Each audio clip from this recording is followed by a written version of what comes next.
संतमत सत्संग का आयोजन जहाँ कहीं भी होता है तो अपराह्नकालीन सत्संग स्तुति प्रार्थना के बाद नियम पूर्वक श्री रामचरितमानस का पाठ किया जाता है। संतमत सत्संग होता है, लेकिन श्री रामचरितमानस का पाठ क्यों किया जाता है? अक्सर मैं मानस की व्याख्या अपने प्रवचन से पहले करता हूँ। श्री रामचरितमानस पाठ श्रवण करने से भक्तों को समस्त वेदों के ज्ञान श्रवण करने का फल, समस्त पुराणों की कथा श्रवण करने का फल, साथ ही भारतीय सभ्यता संस्कृति के अंतर्गत जितने भी धर्म शास्त्र है सबको श्रवण करने का फल एक साथ प्राप्त हो जाता है। इसलिए गुरु महाराज अपने सत्संग में अपराह्नकालीन सत्संग की स्तुति प्रार्थना के बाद मन में सोचे कि आजकल हमारे बीच हर तरह के वक्ते होते हैं। अब किसको किस तरह का ज्ञान है हम तो पता लगा नहीं सकते हैं। तो हमारे भक्तों को सारे ज्ञान एक साथ कैसे प्राप्त हो, तो इसके लिए गुरु महाराज ने मानस पाठ श्रवण करने का नियम बना दिए। क्योंकि मानस के प्रारंभ में ही गोस्वामी जी महाराज लिखते हैं कि नाना पुराण निगमागम सम्मतं यद रामायणे निगदितम कचिदन्यपि। रामायण ग्रंथ एक ऐसा ग्रंथ है जिसमें सारे ग्रंथों की सम्मति प्राप्त किया हुआ है। और सबसे बढ़कर भगवान वेदव्यास ने इस ग्रंथ को प्रमाणित सिद्ध किया है। और देवादिदेव महादेव ने इस ग्रंथ के ऊपर सत्यम, शिवम और सुंदरम का हस्ताक्षर कर इस ग्रंथ को प्रमाणित सिद्ध किया है कि यह ग्रंथ सत्य है, सुंदर है और सभी भक्त को प्यारे हैं। तो ऐसे ग्रंथ से अभी हम लोग पाठ श्रवण किए। षष्ठ सोपान यानी छठे अध्याय से, छठे अध्याय लंका कांड से हम लोग पाठ श्रवण किए। धर्म रथ बहुत ही महत्वपूर्ण विषय है सज्जनों। जब तक प्रवचन चले आप लोग शांत भाव से बैठे रहिए और धर्म रथ की चर्चा को सुनिए और समझिए कि इसका तात्पर्य क्या है। तो जब तक प्रवचन चले मैं आप लोगों से आग्रह करता हूं कि बिल्कुल शांत चित्त होकर के बैठे और बगल में यदि कोई हल्ला गुल्ला करे तो उसको भी शांत करने का प्रयास करें। तो सज्जनों अभी प्रसंग में हम लोग सुने कि युद्ध भूमि में भगवान राम और रावण उपस्थित हैं। रावण सुसज्जित रथ पर सवार है और भगवान राम पैदल है। इस दृश्य को देखकर विभीषण अधीर हो गए। रावण रथी बिरथी रघुबीरा देख विभीषण भयं अधीरा। अधीर हो गए और विभीषण जी भगवान राम से कहते हैं कि हे प्रभु, ना तो आपके पैर में जूते हैं, ना ही आपके पास कोई रथ है और ना ही आपके हाथों में कोई अस्त्र शस्त्र है। लेकिन फिर ऐसे बलवान से आप कैसे लड़िएगा, कैसे आप जीतिएगा उनसे? नाथ न रथ नहीं पद त्राना, कही विधि जीतब बलवाना।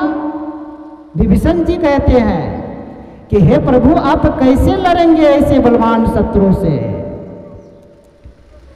तो मर्यादा पुरुषोत्तम भगवान श्री राम कहते हैं अपने प्यारे भक्त विभीषण से कि हे विभीषण सुनो, जिससे जीत होने वाली है वह दूसरा ही रथ है।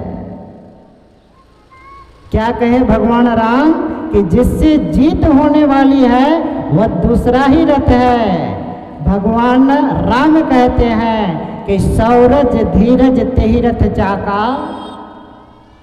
भगवान राम कहते हैं सुनहु सखा कह कृपा निधाना, जेहि जय होए सो संदन आना। भगवान राम कहते हैं हे सखा, जिससे जीत होने वाली है वह दूसरा ही रथ है। यहाँ जो हम लोग सुने सैंदन, सैंदन का अर्थ होता है रथ। और यहाँ पर श्री गोस्वामी जी महाराज कहते हैं कि युद्ध भूमि में भगवान श्री राम सिर्फ विभीषण से ही बातें नहीं करते हैं, विभीषण के माध्यम से इस संसार के समस्त नर नारियों से बातें करते हैं कि हे संसार के लोगों, जिससे जीत होने वाली है वह दूसरा ही रथ है। और शत्रु कौन है? तो भगवान राम कहते हैं संसार ही शत्रु है। यह संसार ही शत्रु है। जीत, सदगुरु कबीर के वाणी में आया है कि जीत चला भवसागरा, सोई सूरा मर्दाना हो। संसार ही शत्रु है, लेकिन इस संसार को जीत करके कौन जाता है? सोई सूरा मर्दाना हो। जो सूरा मर्दाना, जो सुरवीर होते हैं, वही इस संसार को जीत करके जा सकता है, दूसरा कोई नहीं। मर्यादा पुरुषोत्तम भगवान श्री राम इस संसार को जेल बतलाया है कि यह संसार क्या है। तो भगवान राम कहते हैं यह संसार जेल है, जेल। इस जेल में हम लोग बंद हैं। और हमारे आराध्य देव गुरु महाराज भी इस संसार को जेल कहा। सज्जनों, आज जो कोई मनुष्य छोटा सा अपराध करता है तो अगला आदमी जब उस पर कोई केस कर देता है तो थाने वाले, पुलिस वाले ने उसको पकड़ करके लेकर चले जाते हैं। बहादुरगंज थाना में भी जेल बना हुआ है, छोटा जेल। जब कोई चोर उससे बड़ा अपराध करता है तो बहादुरगंज थाने से उसको चालान कर दिया जाता है किशनगंज थाना। बहादुरगंज से भी बड़ा थाना किशनगंज।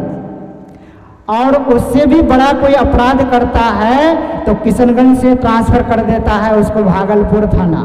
उससे भी बड़ा थाना है भागलपुर। और वहाँ से भी कोई बड़ा अपराध करता है तो उसको भेज दिया जाता है पटना, दिल्ली, बड़े बड़े थाने में। मैंने मुरादाबाद में एक थाना को देखा, इतने बड़े थाना है, इतने बड़े जेल है कि दिन भर भी उस जेल के कोठरी को आप घूम घूम कर देखेंगे तो सारे कोठरी को नहीं देख पाएंगे। इतना बड़ा जेल है मुरादाबाद में। और सबके लिए अलग अलग सजा है वहाँ पर। तो वहाँ बड़े बड़े जेल को मैंने देखा तो वहाँ पर क्या होता है, जब किसी कैदी को रखा जाता है तो उसको बंद कमरे में रखा जाता है। और उस जेल के बाहर में एक गेट और उस गेट में एक पहरेदार, फिर उस गेट के बाद भी एक बड़ा सा गेट और उसमें भी पहरेदार। लेकिन बड़े बड़े जो डाकू होते हैं, खूंखार डाकू, उन बड़े बड़े जेल से भी भाग जाते हैं। अक्सर हम लोग देखते हैं बड़े बड़े खूंखार डाकू बड़े बड़े जेल से भी भाग जाते हैं। लेकिन सज्जनों, परमात्मा ने, अभी हम लोग सुने भगवान राम इस संसार को जेल बतलाया।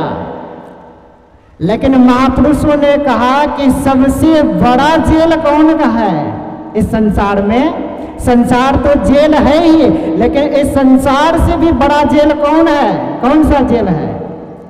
तो महापुरुषों ने कहा कि मनुष्य का शरीर ही इस संसार का सबसे बड़ा जेल है। क्योंकि साधारण जेल से निकलना तो आसान है, साधारण जेल से कैदी किसी न किसी तरह से भाग ही जाता है, लेकिन परम प्रभु परमात्मा ने मनुष्य रूपी शरीर रूपी जेल को जिस समय बनाए, तो साधारण जेल में तो मनुष्य एक गेट एक दरवाजा बनाते हैं, लेकिन इस मनुष्य रूपी शरीर को, शरीर रूपी जेल को परम प्रभु परमात्मा ने जो बनाए, उसमें एक दरवाजा नहीं बनाया सज्जनों। जिस समय इस मनुष्य रूपी शरीर का निर्माण किया परम प्रभु परमात्मा ने, उसी समय इस शरीर रूपी जेल में 10 दरवाजा बना दिए। एक नहीं 10 दरवाजा।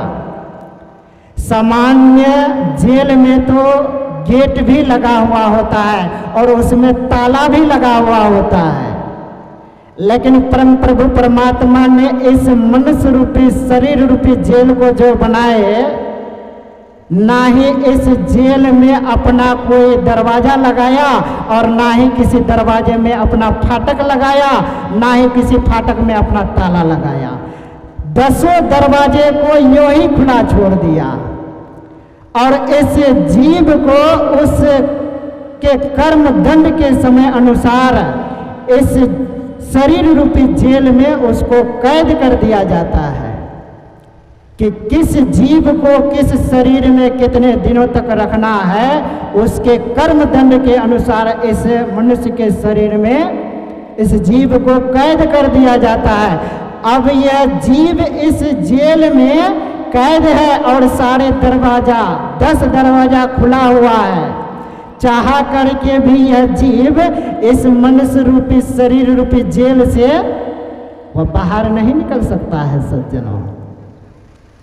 कितने मुश्किल घड़ी है, सारे दरवाजा खुला हुआ है, फिर भी हम अपने मन से इस शरीर रूपी जेल से नहीं निकल सकते हैं।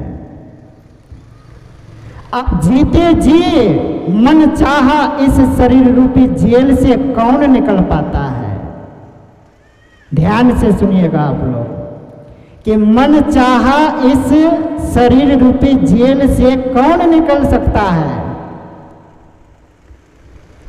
तो हम लोग बराबर भगवान बुद्ध के संस्मरण को सुनते हैं। भगवान बुद्ध राजा का पुत्र था, राजा का पुत्र था और एकमात्र अकेले पुत्र था। आगे चल करके वह राजा ही बनता, लेकिन राजा नहीं बन करके भिक्षु बन गए। भगवान के तत्व को प्राप्त किया था भगवान बुद्ध ने। मनुष्य बन करके इस धरती पर आए, साधन भजन ध्यान किया और भगवान बन करके इस धरती पर से गए। भगवान होते हुए भी आप सभी शायद सुने होंगे, भगवान होते हुए भी भगवान बुद्ध को पेचिस का रोग पकड़ लिया था, पेट झड़ते रहता था। महापुरुषों ने कहा कि योगी हो चाहे भोगी हो, यदि शरीर है तो उसमें रोग होगा ही। तो भगवान होते हुए भी भगवान बुद्ध को पेचिस का रोग पकड़ लिया था।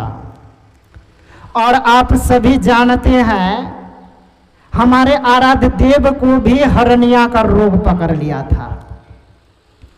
हरनिया का रोग हमारे गुरु महाराज को भी पकड़ लिए थे। तो अपने रोग निवारण के लिए गुरु महाराज कुप्पा घाट से गए थे पटना। पटना डॉक्टर नंदलाल मोदी के पास गए थे। बहुत बड़े डॉक्टर थे और सत्संगी थे डॉक्टर नंदलाल मोदी। और डॉक्टर नंदलाल मोदी को संतमत का प्रधानमंत्री का पद मिला था। उसको संतमत का प्रधानमंत्री कहलाते थे डॉक्टर नंदलाल मोदी। तो गुरु महाराज अपने हर्निया के रोग निवारण के लिए कुप्पाघाट से गए पटना, और नंदलाल मोदी, डॉक्टर नंदलाल मोदी से कहे कि डॉक्टर साहब मेरा चेकअप करके देखा जाए, पता नहीं कौन सी रोग पकड़ लिया है, बहुत परेशान रहता हूँ। डॉक्टर नंदलाल मोदी ने चेकअप किया तो गुरु महाराज से बोले कि हुजूर आपको हर्निया का रोग पकड़ लिया है, यह ऐसा खतरनाक रोग है कि इसको ऑपरेशन करके हटाना पड़ेगा, यह दवाई से ठीक नहीं होगा। तो गुरु महाराज ने सोचे कि ठीक है, जिस किसी तरह से हम स्वस्थ हो जाए, जो कुछ करना पड़े तुम करो। तो डॉक्टर नंदलाल मोदी ने कहा कि प्रभु ऐसे यह ठीक नहीं होगा, ऑपरेशन करना पड़ेगा। तो कहा कि कर दो ऑपरेशन, इसमें क्या बात है। तो डॉक्टर नंदलाल मोदी ने कहा ऐसे ऑपरेशन नहीं होगा प्रभु, आपको ऑपरेशन थिएटर में ले जाना पड़ेगा, बेहोश करना पड़ेगा, तब ऑपरेशन कराना पड़ेगा। तो गुरु महाराज कहने का तात्पर्य समझिएगा सज्जनों आप लोग, कि इस शरीर रूपी जेल से कौन जीते जी निकल पाता है, उसी के उद्देश्य को लेकर के मैं सुनाता हूं आप लोगों को। तो गुरु महाराज डॉक्टर नंदलाल मोदी से कहे कि तुम ऑपरेशन तो करोगे लेकिन बेहोश भी करोगे, लेकिन कैसे बेहोश करोगे। तो डॉक्टर नंदलाल मोदी ने कहा कि नशे का इंजेक्शन देना पड़ेगा हुजूर, उसके बाद ऑपरेशन होगा। तब गुरु महाराज जी बोले कि देखो जी, मैंने जीवन भर नशे के नाम पर एक कप चाय तक भी नहीं लिया है।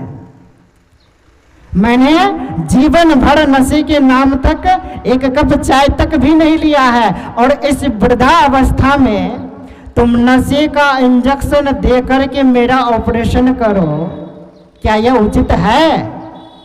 यह उचित नहीं है। जिस किसी भी तरह से हो तुम ऐसे ही ऑपरेशन करना प्रारंभ करो।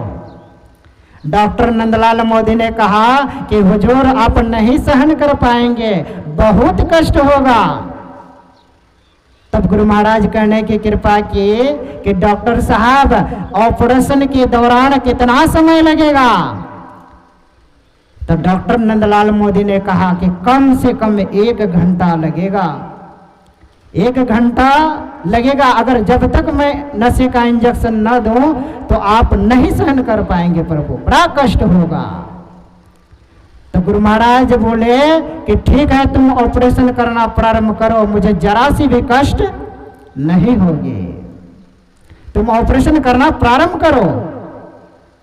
अब क्या करे, गुरु महाराज का आदेश है, सरकार का आदेश है कि तुम ऐसे ऑपरेशन करना प्रारंभ करो, और डॉक्टर नंदलाल मोदी को करना पड़ा। तो जैसे डॉक्टर नंदलाल मोदी गुरु महाराज को ऑपरेशन थिएटर में ले गए, जैसे सुलाए ऐसे ही गुरु महाराज अपने शरीर के अंदर से ही बाहर निकल गए, शरीर को ही छोड़ दिए। जीते जी गुरु महाराज शरीर को छोड़ दिए। अब शरीर बिस्तर पर पड़ा हुआ है और गुरु महाराज उस शरीर से निकल करके अलग हो गए। डॉक्टर लोग क्या किए, ऑपरेशन करना प्रारंभ किए। ऑपरेशन किए लगभग 1 घंटे के बाद जब सब काम तमाम हो गया, सिलाई पट्टी जो कुछ करना था सब कर दिए, तब डॉक्टर नंदलाल मोदी सोचे कि थोड़ा सा चेक कर लिया जाए कि गुरु महाराज शरीर में है कि नहीं, ठीक ठाक है कि नहीं। तो गुरु महाराज को आला लगा करके डॉक्टर नंदलाल मोदी चेक करते हैं, हार्ट को चेक करते हैं, आला लगाते हैं। आला ज्यों ही लगाया तो हार्ट, दिल का धड़कन बिल्कुल बंद था।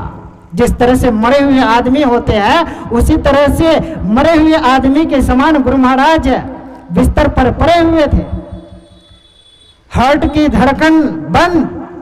फिर डॉक्टर नंदलाल मोदी नब्ज को चेक करते हैं हाथ पकड़ करके, और नब्ज भी गुरु महाराज का बंद।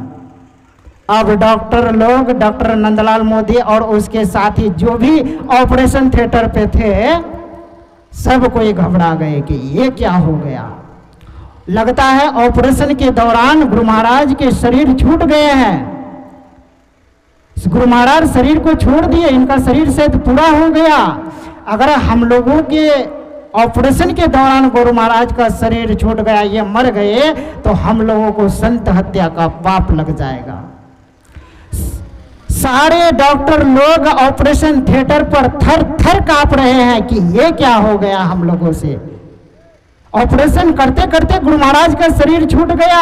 अब संसार के लोग हमें क्या कहेंगे कि गुरु महाराज को स्वस्थ सुरक्षित ऑपरेशन थिएटर पर घुसाए और ऑपरेशन करते करते डॉक्टर लोग इनको मार दिए, जिनके लाखों करोड़ों की संख्या में पूरे विश्व में, भारत में ही नहीं पूरे विश्व में इनके अनुयायी है, और ऑपरेशन के दौरान इनका शरीर छूट गया। अब हम लोगों को संत हत्या का पाप लग जाएगा। सारे डॉक्टर लोग थर थर कांप रहे हैं ऑपरेशन थिएटर पर, और इधर हॉस्पिटल के बाहर, ऑपरेशन थिएटर के बाहर सैकड़ों अनुयायी गुरु महाराज के स्वस्थ होने की मंगल कामना कर रहे हैं, और इधर डॉक्टर लोग ऑपरेशन थिएटर पर थर थर कांप रहे हैं कि अब ये क्या हो गया हम लोगों से। इतने में क्या हुआ सज्जनों, गुरु महाराज देख लिए कि सारे लोग परेशान हैं, क्यों ना इस परेशानी को दूर किया जाए। उसी समय फिर गुरु महाराज शरीर में प्रवेश कर गए। फिर गुरु महाराज शरीर में प्रवेश कर गए, और गुरु महाराज अस्थिर से धीरे से आंखों को खोलते हैं और हाथों को ऊपर उठा करके डॉक्टर नंदलाल मोदी से कहते हैं कि डॉक्टर साहब, आप लोग ऑपरेशन करना क्यों बंद कर दिए? अरे मैं सुरक्षित हूं तो आप लोग ऑपरेशन करते रहिए, मुझे कुछ नहीं हुआ है। देखिए सज्जनों, जहां पर मेडिकल साइंस का ज्ञान समाप्त हो जाता है, वहीं से संतों का ज्ञान शुभारंभ होता है। गुरु महाराज जीते जी शरीर से अलग भी हो गए और देखे कि सारे लोग परेशान हैं, तो फिर शरीर में भी प्रवेश कर गए। क्या साधारण मनुष्य जब चाहे तब शरीर से अलग हो सकता है? नहीं हो सकता है। अभी हम लोग सुन रहे थे ना, क्या सुन रहे थे कि आओ वीरो मर्द बनो, अब जेल तुम्हें तजना होगा, मन निग्रह के समर क्षेत्र में सन्मुख थिर डटना होगा। आगे गुरु महाराज कहे, वक्त नहीं है ऐ वीरो अब गाफिल होकर सोने का, बिंदु रहा से निकल बहादुर तम मंडल टपना होगा। गुरु महाराज इस शरीर को जेल कहा है और इस संसार को भी जेल कहा है। इस शरीर और संसार रूपी जेल से निकलने का उपाय भी इस पद में गुरु महाराज बतला दिए। मर्यादा पुरुषोत्तम भगवान श्री राम भी कहते हैं यह संसार क्या है, तो भगवान कहते हैं यह संसार जेल है, और इस जेल से निकलने का उपाय प्रत्येक मनुष्य को करना चाहिए। और उसी जेल की व्याख्यान को अभी हम लोग सुन रहे थे मानस से। हम लोग सुन रहे थे अभी कि जैसे रथ होता है, इस शरीर को रथ बतलाया गया है। तो शरीर रूपी रथ और साधन